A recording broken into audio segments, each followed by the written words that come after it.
Hello hello बड़ा monitor देना ग्रंथ महोत्सवामध्ये त्रिसूत्रीवर कार्यक्रम करणार आहे की जी या महाराष्ट्राच्या परंपरेतली लोकसंस्कृतीची ती धारा आहे। एक आहे विधी, दुसरा आहे भक्ती, तिसरं आहे रंजन। पण रंजन करत असताना ज्या चळवळी या भारताच्या भूमीवरती झाल्या त्यावर मी बोलणार आहे, भाष्य करणार आहे आणि बोलता बोलता कार्यक्रम सुद्धा पुढे घेऊन जाणार। कुठलंही शुभ कार्य, मंगल कार्याची सुरुवात करत असताना गजानन गणपतीला वंदन केलं जातं, बरोबर आहे। आम्ही तू तुम्हाला मॉनिटर दे।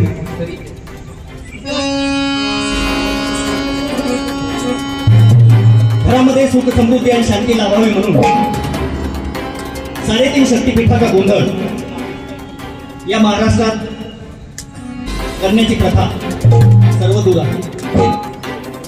महाराष्ट्राच्या बाहेर त्याला जागृता किंवा जागरण असं म्हणतात, तर महाराष्ट्रात त्याला गोंधळ असं म्हणतात। जे गणाचं दल सादर करतं, आदिमाया आदिशक्तीचा कुलधर्म कुलाचारानुसार जो गोंधळ संपन्न होतो, तो गोंधळ आधी तुमच्या समोर व्हेरी गुड आधी तुमच्या समोर आम्ही सादर करतो आणि मग पुढे भक्तीकडे आपण जाऊया। हे मुशक मोहर फुट सजणारे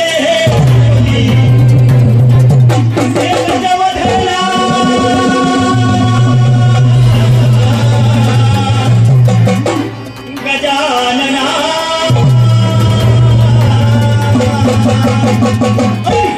गौरीचा आनंद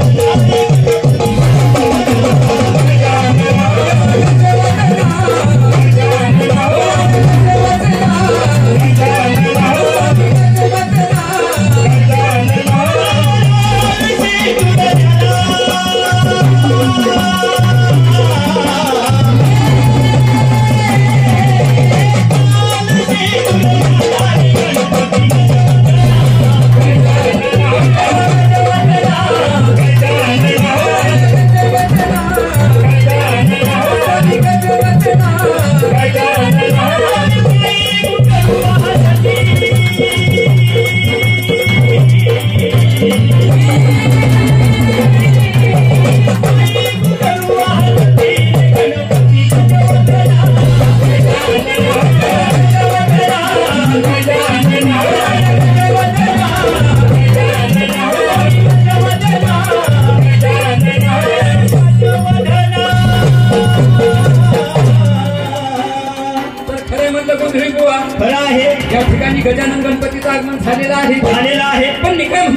किंवा हा या ठिकाणी 33 कोटी देवदेवतांना बोलवलं पाहिजे, त्यांना इथे मानाचं स्थान दिलं पाहिजे. पण ते 33 कोटी देवदेवता येणार तरी कसे? येथील मोटरसायकलवर काय म्हणतो किंवा आपल्याला पेट्रोल डिझेलचे भाव पुरतायत का? नाही का? मग बोलवायचे कसे? निसर्गाच्या सानिध्यामध्ये असलेली ही जी काही नैसर्गिक देवदेवता आहे त्यांना आपण या गणपती महोत्सवात बोलूया. सातारा परिसरातील जे काही प्रेक्षक इथे आलेले आहेत यांना आशीर्वाद देण्यासाठी देवीला काय म्हणायचंय? हे लागला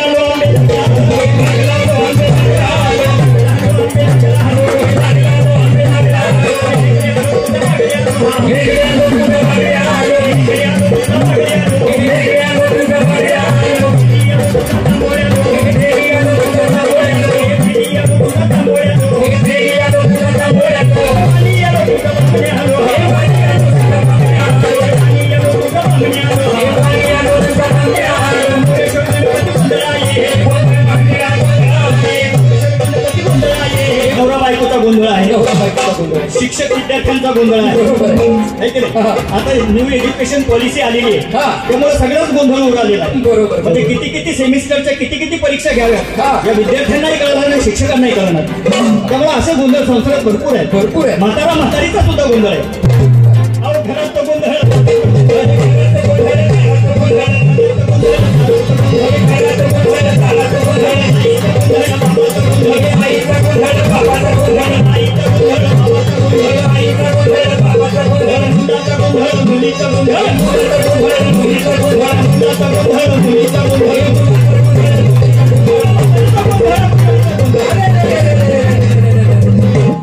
असा कसा गोंधळ?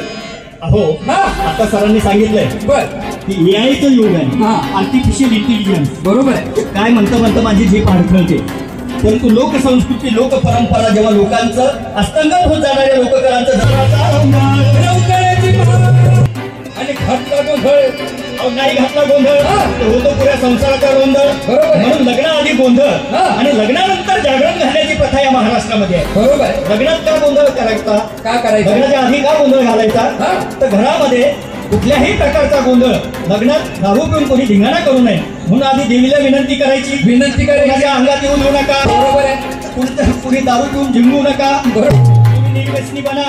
आणि जे काही मंगल कार्य आमच्या घरामध्ये संपन्न होत आहे तर या यजमानाला आशीर्वाद देण्यासाठी या देवीला बोलवतात. बरोबर. पण आपल्याकडे झालं वेगळं. कसं? आपण जसे जागतिकरणाच्या युगाकडे चाललेलो आहोत तसेच माझी विनंती आहे की तुम्ही देवीची पूजा करा, अनवाणी पाळणे करा, पण त्या 9 दिवसामध्ये रोज एक झाड लावा जेणेकरून लोकांना घेऊन गेला.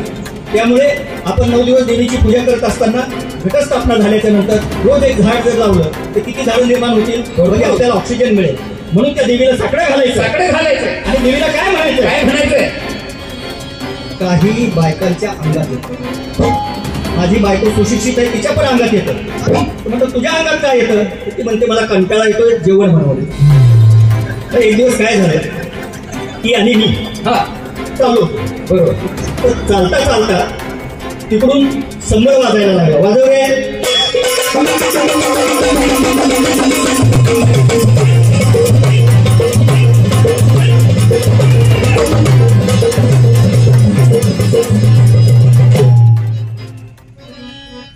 एक सवारी सोंग पुढे चालू होतं. संबळ हवा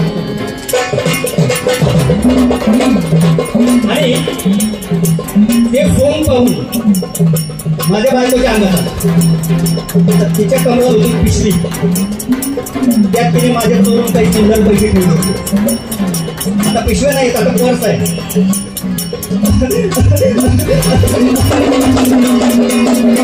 बघा देवालिकांच्या नावावर आपण किती मोठं दुकान मारून बसलेलो आहोत. देव तुम्हाला सांगत नाही अंगात येऊ दे म्हणून. तिच्या अंगात आलाय. एक त्याच्यासारखा बेलका पोरगा त्याची नजर त्या पिशवीकडे गेली.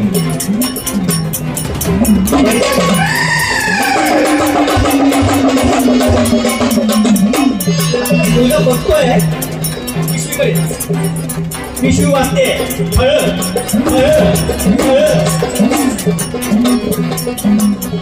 आता बाई मला अंगात आल्यानंतर सुद्धा खुणवते. या ना ही जर आपल्याला लागलं झाड तर आपल्या अंगात यायचं घाबरायला. या ना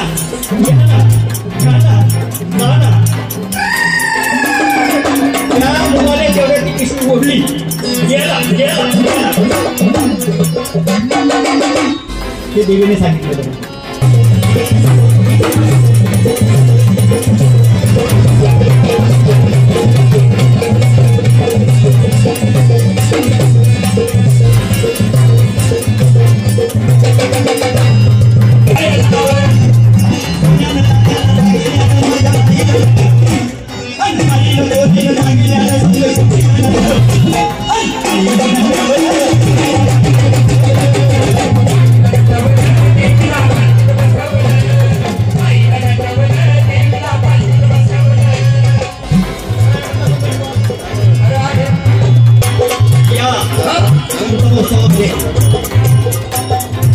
देवी तर इतकी आहे अंगात येऊ देऊ नका. अंगात कोणाचं येते माहिती सर अंगात जे 6 महिने आंघोळ करत नाही त्यांच्या अंगात ते कसं. अरे वा रे वा.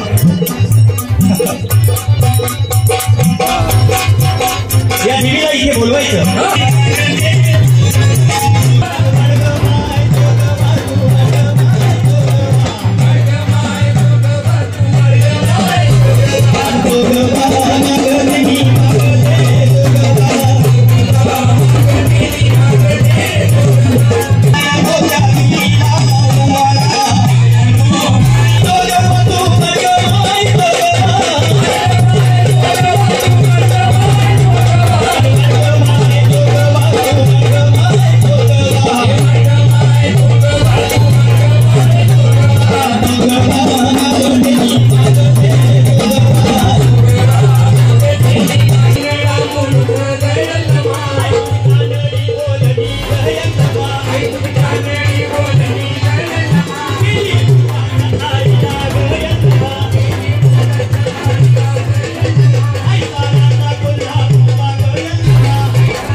आणि अनेक साहित्यिक अनेक विचारवंत इथे येऊन आपल्या विचाराची आदान प्रदान करतात. महापुरुषांच्या विचारांवरती आधारित परिसंवाद होतात. एक सुंदर परिसंवाद मी जेव्हा आलो तेव्हा मला शेवटचा परिसंवाद पाहण्याची संधी मिळाली. खऱ्या अर्थाने या ग्रंथ महोत्सवाचे जे आयोजक आहेत त्या आयोजकांना मी धन्यवाद देईन की सातत्याने तुम्ही कुठल्याही प्रकारचा कुणाचाही तळमळ आणि त्या अनुषंगाने हा महोत्सव आपण इथे आयोजित करता. खऱ्या अर्थाने ही जी भूमी आहे ही शाहिरांची भूमी आहे, ही साहित्यिकांची भूमी आहे, विचारवंतांची भूमी आहे, ही महामानवांची भूमी आहे. आणि अशा भूमीमध्ये साहित्य जल्लोष होतोय याचा माझ्यासारख्या लोककलावंताला एक आनंद होतो.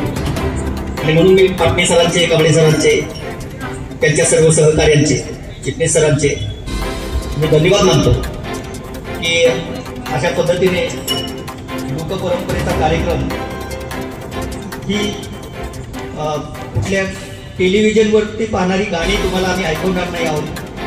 ही चळवळीची गाणी असणार आहे, ही परंपरेची गाणी असणार आहे, ही लोकसंस्कृतीची गाणी असणार आहे.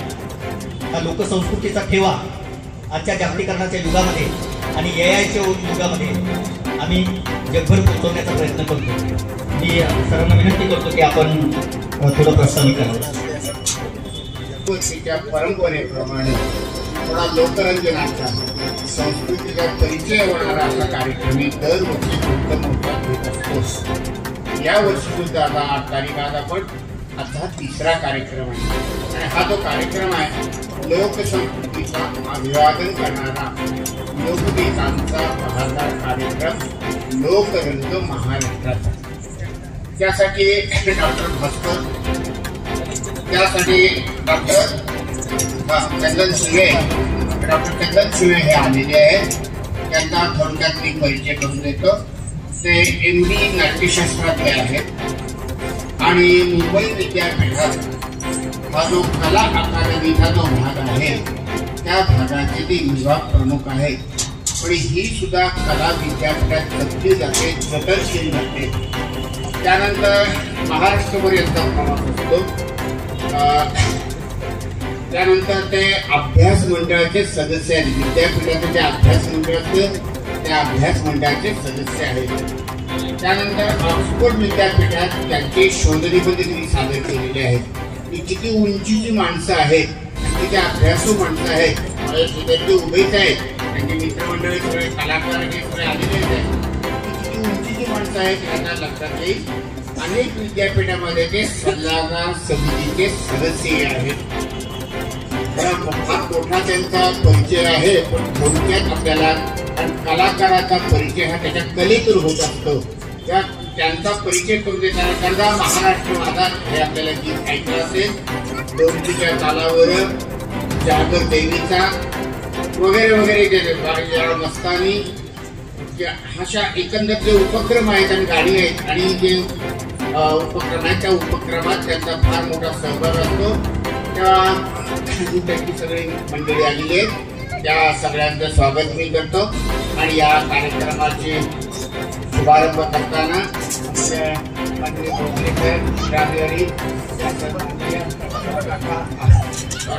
पाटील हे तर आमच्या या कार्यक्रमाचे प्रमुख खरं अतिथीच आहेत आणि ते वेळेतच आलेले आहेत. त्यांचे स्वागत माननीय खंडारे साहेब आहेत. आमचे सगळे आमच्या समितीचे सगळे सदस्य आहेत. सगळ्यांची नावं वगैरे लागत नाही, पण पाटले सर आणि शेट्टी साहेबांनी फार अतिशय कल्पकतेने हा मुद्दाम कार्यक्रम त्यांनी घेतलेला आहे की एका शब्दात बोलायचं म्हणजे हे खरं साहित्य जे आहे त्याला लुप्त व्हायला लागलेलं आहे आणि हे साहित्य पिढ्यानपिढ्या टिकलं पाहिजे. हा वासुदेव राजा मुरळी म्हणतात पूर्वीच्या काळी तर त्यांचा तो कार्यक्रम गावागावात असायचा आणि ते मोठं करायचे, नावं ओळखायचे. तुम्ही आता घेणाऱ्यांचा नाही मला माहिती नाही तो, आणि एकमेकांना नाव ओळखायचे, पटकन खोट्यानं खोडा करायचे. किती चांगली संस्कृती होती. जशी 12 पोलिटी मंडळी होती तशी ही सुद्धा ही लोकजागर करणारी, लोकसंस्कृती जागर करणारी मंडळी त्या काळात होती. पण आजही यांनी संस्कृती जपलेली आहे. थोडक्यात शेट्टी साहेब म्हणल्या हा सेंद्रिय कार्यक्रम आहे. ते म्हणाले एआयचं नाही, तुमच्याकडे एआय नक्की घेऊ शकणार नाही, धाडच एआयचं होणार नाही. ती तुमची संस्कृती तुम्ही जपताय, अतिशय चांगली गोष्ट आहे. आणि प्रतिवर्षाप्रमाणे काही कार्यक्रम सर्वांसाठी आम्ही केलेला आहे. त्या उपस्थितांच्या सगळ्यांचे मनोगत स्वागत करतो आणि या सगळ्यांचे स्वागत मध्यंतरीनंतर आपण स्वागत करणार आहोत. कारण कलेच्या कलाकारांचा परिचय हा त्यांच्या कलेतून होत असतो. तुम्ही सगळे उपस्थित झालात त्याबद्दल तुमच्या सगळ्यांचं मनपूर्वक स्वागत करतो. संपूर्ण भारतामध्ये मुंबई विद्यापीठामध्ये जे डिपार्टमेंट आहे त्याचे ते प्रमुख आहेत लोकसाहित्याचे आणि लोककला अकादमी आणि ही लोककला जपण्याचं काम करत आहेत. त्याचे प्रकाश खानगी जे आहे त्याचं मोठं योगदान आहे. ते प्राचार्य आहेत आणि नवीन नवीन मुलं आता ही सगळ्या कला ज्या शिकत आहेत. आणि आपल्याला मी नक्की सांगतो की एआय यांच्याबद्दल जी बुद्धिमत्ता आहे ही सेंद्रिय बुद्धिमत्ता आहे. म्हणजे पण असं लक्षात येईल की एआय हे पुढे गेल्यानंतर काही लोकांना पुस्तक जावं लागेल कारण की त्याला एआयवर मिळणार नाही. त्यातलं व्यक्तिमत्व हे व्यक्तिमत्व आहे. टाळ्यावर त्याचं स्वागत करूया. व्यक्तिमत्व आहे ते काही जास्त बोलणार नाही. ते काका पाटलांना विनंती करतो नारळ करून त्या ठिकाणी आपण शुभारंभ करूया.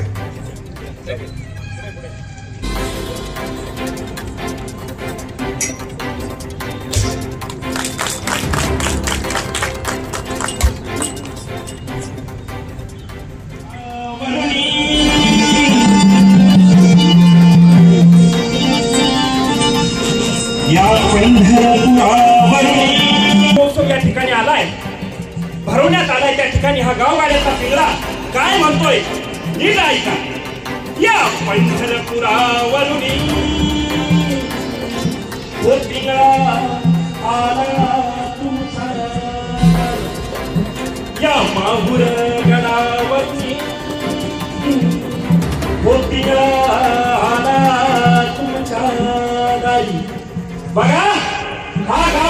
पिंगळा अगदी ब्रह्ममुहूर्तावर 3:30-4च्या सुमारास गावगाड्यात यायचा. बरं का, हा लोक पावर जाणारा पिंगळा हा ज्या ठिकाणी सातारा जिल्ह्यात आलाय त्या पुस्तक मेळाव्यामध्ये आलाय. बघा, काळ कधी घालेल सांगता येत नाही, म्हणून पुस्तकाला वाचायला सुरुवात करा. आजकालच्या युवा पिढी जी आहे, मी देखील युवा पिढी आहे, पण मी पुस्तकामध्ये वाचत नाही, मी पण मोबाईल मध्ये व्यस्त असतो. पण हा गावगाड्याचा पिंगळा काय सांगतोय बघा. पण आज हा लोक पावत जाणारा पिंगळा आपल्याला बघायला मिळत नाही. बघा, त्याच्या हातात असा दौड असायचा, कंदील असायचा. कंदील कशासाठी?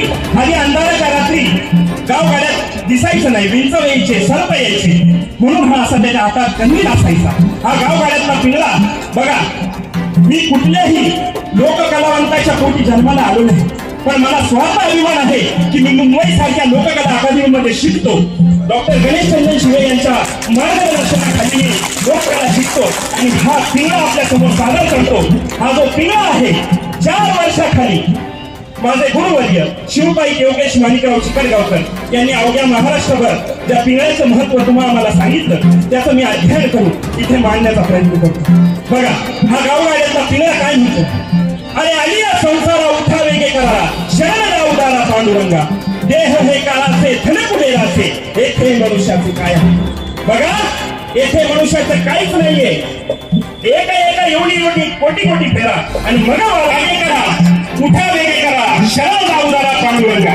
म्हणून नीट लक्ष देऊन ऐका माऊली. म्हणून पिंगळा महद्वारी बोली बोलतो देखा, पिंगळा महद्वारी, पिंगळा महद्वारी बोली बोलतो देखा, पिंगळा महद्वारी, पिंगळा महद्वारी बोली बोलतो देखा, पिंगळा महद्वारी, पिंगळा महद्वारी बोली बोलतो देखा, पिंगळा महद्वारी. आय डोंगर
पण खरं सांगतो, गणेश चंदन शिवे सारखे कलावंत जोपर्यंत महाराष्ट्राच्या मातीमध्ये आहेत तोपर्यंत ह्या कलेला मरण नाही. ही कला चिरंजीव राहील, चैतन्यदायी राहील आणि तुमच्या आवाजामध्ये, तुमच्या सादरीकरणामध्ये जी ताकद आहे तो गणेशाचाच प्रसाद गणेश चंदन शिवेंना मिळाला आहे.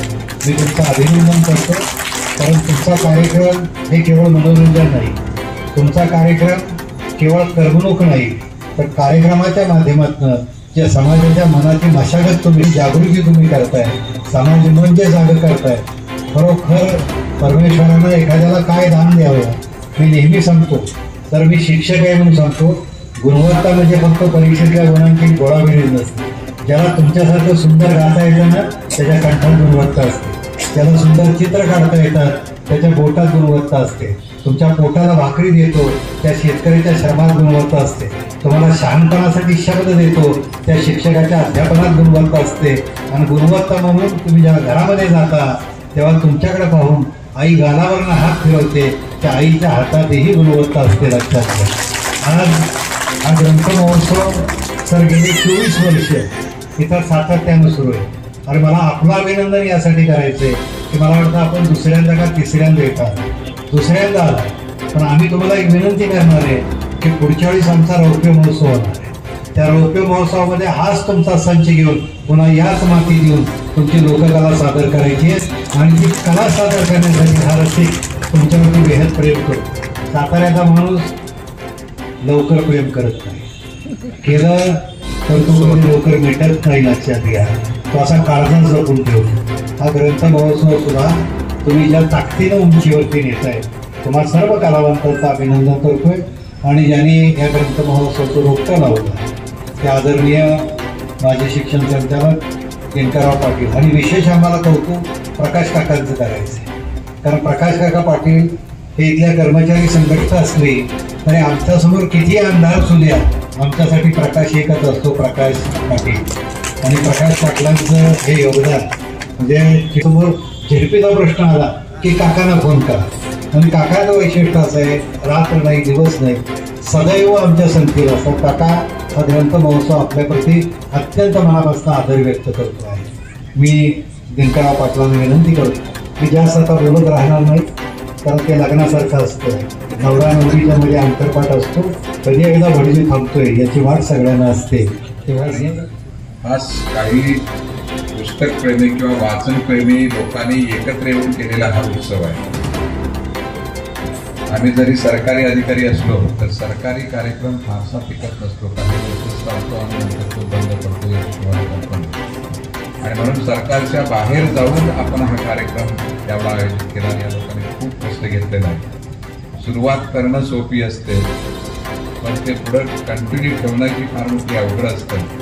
पण सातारकरांच्या या सगळ्या माझ्या सहकार्याने त्यावेळी जिद्द केली आणि जवळजवळ 25 वर्षे कार्यक्रम असा चालतोय.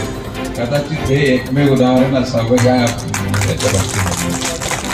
म्हणजे आता आपल्याकडे साहित्य संमेलन होणार आहे, पण साहित्य संमेलनाला ही पुस्तकांची विक्री होत नाही एवढी विक्री आमच्या या ग्रंथ महोत्सवामध्ये इथेही झाली.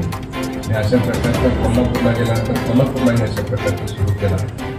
जसं आता पूर्वी वाचनाची चळवळ नव्हती पण कलेची चळवळ होती. म्हणजे लोककलेच्या माध्यमातून लोकांना उद्बोधन करणं हे फार मोठं काम त्यावेळा त्या काळातल्या लोकांनी केलेलं आहे. आज चंदन शिवेश्वर आले आणि त्यांचं उद्बोधन जे आहे ज्या पद्धतीनं ते करतायत तर मग जुने दिवस आम्हाला सुद्धा आठवतात आणि एक वेगळ्या मान डोलवण्याच्या याच्यामध्ये जातो. आज हे फार मोठं गरजेचं आहे. आपण सगळेजण म्हणतो पाहतो की नवीन नवीन तंत्रज्ञान येते. जसं तंत्रज्ञान आपल्याला सुखसोयी देतं तसंच आपण सुद्धा त्या तंत्रज्ञानांमध्ये अडचणी देतो. आज आपल्या कुटुंबामध्ये संवाद साधणं म्हणा किंवा ही पुस्तकाची वाचनाची चळवळ सुरू करणं म्हणा हे फार कमी होत चाललेलं आहे. पण अशाही परिस्थितीमध्ये मला सातारकरांना खरोखर सलाम करावासा वाटतो की गेले 25 वर्षे फक्त याने करून काही उपयोग नाही किंवा आम्ही करून उपयोग नाही. तुम्ही प्रेक्षक लोकांनी किंवा जे पालक आहेत, विद्यार्थी शिक्षक आहेत हे मोठ्या प्रमाणामध्ये सहभागी होतात आणि त्यामुळं हा कार्यक्रम मोठा होत जातो आणि हा चिरंतन चाललेला आहे. मला वाटतं हा असाच चिरंतन राहो, कारण 25 म्हणजे रौप्य महोत्सवी वर्ष येते. म्हणून मला खरोखर आनंद होतं की पुढच्या वर्षी हा मोठ्या प्रमाणात साजरा होईल. या अनोख्या माणसाचे सत्कार आदरणीय दिनकरराव पाटील साहेबांनी करावा अशी मी त्यांना विनंती करतो. ग्रंथमहोत्सव समितीच्या वतीनं माजी शिक्षण संचालक आदरणीय दिनकरराव पाटील साहेबांनी सर्व ग्रंथमहोत्सव समिती डॉक्टर प्राचार्य यशवंत पाटणे, आदरणीय श्री चिटणीस काका पाटील, ग्रंथमहोत्सव समितीचे उपाध्यक्ष मीना लांडगे, राजकुमार निकम, प्राचार्य शेजवळ सर, डॉक्टर श्रोत्री या सर्वांच्या साक्षीनं आता आपण डॉक्टर संदीप चौधरी यांना अशी विनंती करतो, पर्यावरण तज्ञ डॉक्टर संदीप